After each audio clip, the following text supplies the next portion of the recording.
Tanong na ako. Ito ha. May nagsabi siya sa akin na yung personal, hindi binasa ka na followers galing atake sa kanya. Personal na daw yun. Kaya usapan nyo kayo na walang gagamit. Wala namang personal eh. Personal nga yun eh. Personal yan. Walang kinalaman si Maruel. Tatanong ko sa'yo yan, sasagot ka ng categorical dyan. Sige. Ngayon, baka mamaya, personal yung baka personal Hindi personal. Hindi, ganito Mr. Moderator. Tapos na, kung personalan lang, ito ang nauna.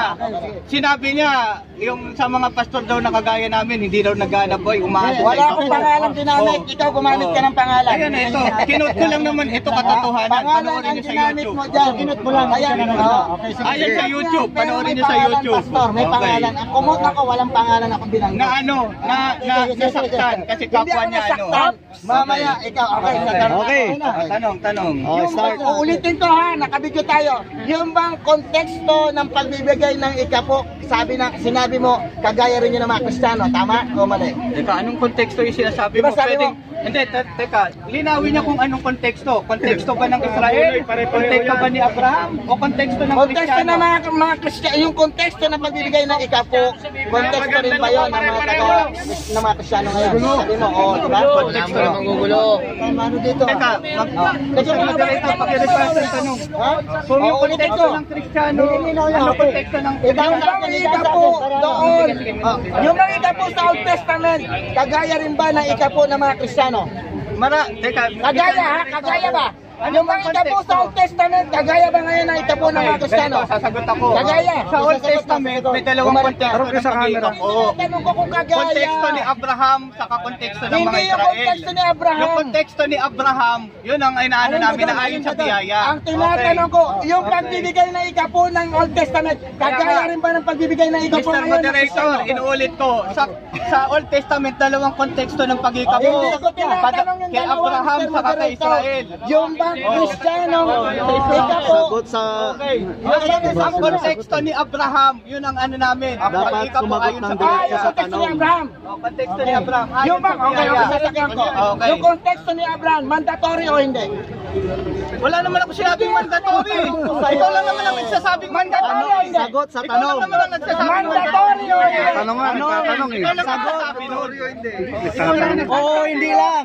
Yan ang konteksto niya. Oo, hindi lang. Ang tanong ko, mandatory o hindi? Huwag kang galit. Hindi ako galit galit. ka eh. Mandatory o Sa galit eh. Hindi, Mandatory o hindi? Mr. Moderator, pagkagalit mo muna. Ikaw lang ang nagsasabing Huli ka ngayon. mandatory. Wala akong sinasabing mandatory. Oh! Oo.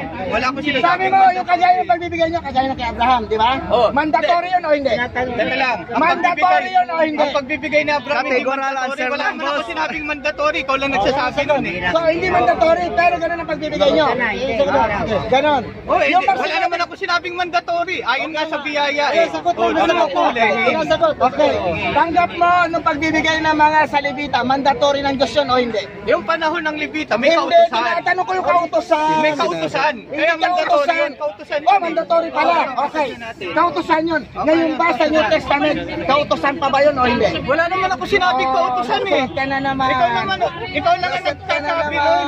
Wala naman ako sinabing ang pag-iikap ko ng Kristiyano ayon sa kautusan. Puro palusot, Pastor. Puro daldal mo lang yun. Another question. Okay. Sige. Yung ginamit pa na binasa mo about kay Atty. Marwin, doktrina ba ng simbahan yan o opinion ni Atty.? Turo niya. Hindi ko Seminar. tinatanong. Tinuro niya sa seminar. Opinion ba yan o doktrina? Pamalian mo. Tinatanong ko, opinion. Sagutin mo yung tanong. Opinion Yung tanong, mo, sagot. doktrina. Yung sagot ko eh. Yung sagot niya. Tinuro niya. Lumalayo. Opinion ba yan o Malayo. doktrina? Tinuro Opinion niya. yan o doktrina? Seminar niya yun. Tinuro niya. Yung seminar na yun, doktrina o opinion? Tinuro niya. Doktrina o opinion? Lesson. Tinatanong ko, opinion ba yan o doktrina? Sa PowerPoint ni Marvin Hindi, Diazo. di butata ka na. Sagot sa tanong. Christian Tinatanong ko ba? Doktrina ba? Hindi ko tinatanong yung lesson. Doktrina ba o opinion? Teka, wala namang sinabi Minamalas, sa PowerPoint na opinion eh. Oh. Ang sinabi ron, Hindi lesson. ko tinatanong yung PowerPoint.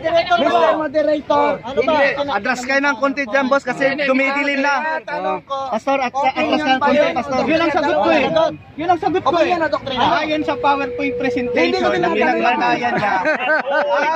Ang nakalagay ron, lesson in Oh, the lesson. second Hindi na opinion. Ang tanong ko, ayaw nakikinig dito. Ayaw sagutin eh. Ayaw sa Opinion yun. PowerPoint na ginamit ni attorney. Doktrina ba yun o opinion niya Ayun lang? nga, nakalagay yun, lesson in the Hindi naman yan ang tanong eh. Lumalay.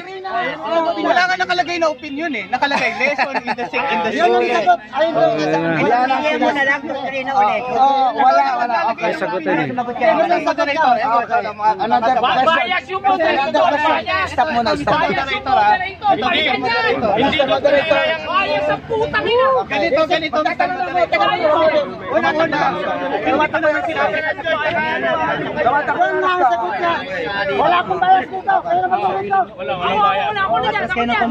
Atras kayo na konti kasi Huwag mong intindihin yan. Hayaan mo yan. Yung pagbibigay. Yung pagbibigay ng ikapo sa Old Testament. Sa Levitico ba yun o pang Kristiyano?